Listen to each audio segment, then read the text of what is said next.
Magandang araw! Welcome back po sa PTEP Business Coaching YouTube channel. Ako po si Elgin. Isa po akong CPA at BIR Tax Agent Practitioner. Nag-handle po ako ng mga LOA cases, SDT cases, mga NOD hearing, DOJ hearing na rin na related sa tax, yung mga tax assessment cases. Nag-handle po ako ng mga yan.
Welcome back sa ating lecture. Again, I am Elgin. Ang pag-aaralan natin ay itong EOPT law o yung RA 11976. Ito siya. Ang kasunod na summary natin, itong file and pay anywhere electronically or manually. Yun. Actually, ito, nakita mo itong tax code na to. Itong bagong tax code. Actually, itong RA 11976, ito na yung bagong tax code eh. Ibig sabihin nga yung mga bagong provisions ng mga affected na dito sections. Ito, 'di ba? Ayan, madami. Ayan, kung babasahin mo 'to, marami siya.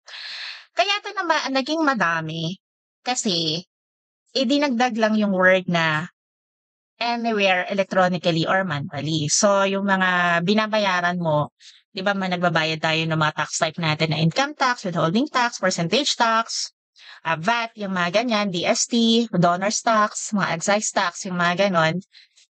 Binago nila yung mga provisions, ito sample ha. Ito inano ko na, nilatag ko na marami yung in-emphasize ko lang dito yung mga affected. Yung mga word na shall pay either electronically manually, shall pay either electronically manually, ganyan.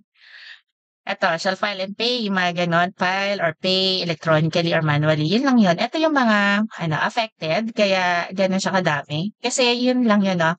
Parang nirephrase lang dati yung shall file and pay sa ganito. Kasi nga, dati merong kailangan kung saang RDO, dun ka lang magbayad. So, pagka hindi ka dun nagbayad, sa designated na jurisdiction or designated na RDO mo or AAD mo or RCO mo, merong wrong venue na penalty. Ngayon, ang naging kagandahan nitong law na to, yung ini-eliminate niya yung 25% surcharge sa wrong venue filing.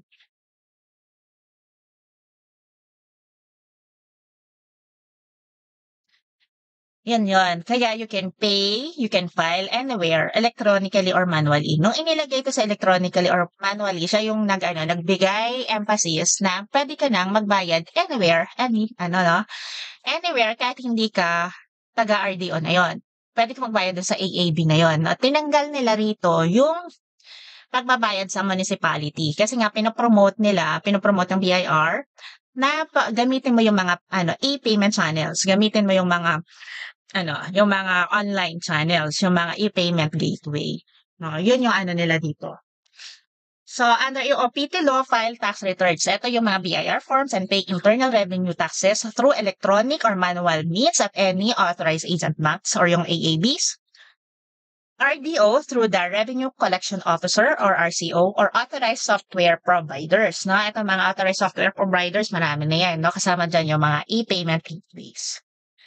So the option to pay internal revenue taxes to the city or municipal treasurer with jurisdiction over the taxpayer was removed in order to encourage the shift to electronic payment channels. In relation, this eliminates the 25% surcharge on wrong venue filings. Ayan. Furthermore, it ensures the availability of registration facilities to taxpayers not residing in the country. Yun. Okay? So, yung affected na ito, no? Yan. So, maganda na ngayon. Ngayon, ma'am, napunta ako sa bangko, ayaw tanggapin. Kasi baka yung bangko na yan hindi pa nabibigyan ng bank bulletin. Normally, ang BIRI ano yun, nagbibigay ng bank bulletin sa mga banks na pupuwede na nilang tanggapin yung gano'n. Maybe because dahil wala pa yung IRR, 'no, wala pa kasing IRR. Kaya hindi pa maibigay yung bank bulletin 'no. For now, yan puwede ka muna mag-e-payment channel. Pero pupuwede mo namang i-emphasize kasi patawagin mo sa Office of the Commissioner yung manager ng bank. Sabihin mo, "Sir, wala pa, ayaw nilang tanggapin." Yun. Pagka may gano'n-gano'n naman ano, ina-accept nila. With that, I'd love to know what are your takeaways in this video. Please comment them below. If you have questions, please leave them in the comment section below. I'll try to answer them or feature them in my Q&A story videos. Please like and share my YouTube videos and subscribe to PTFCP Business Coaching YouTube channel. Thank you for watching. See you in my next videos.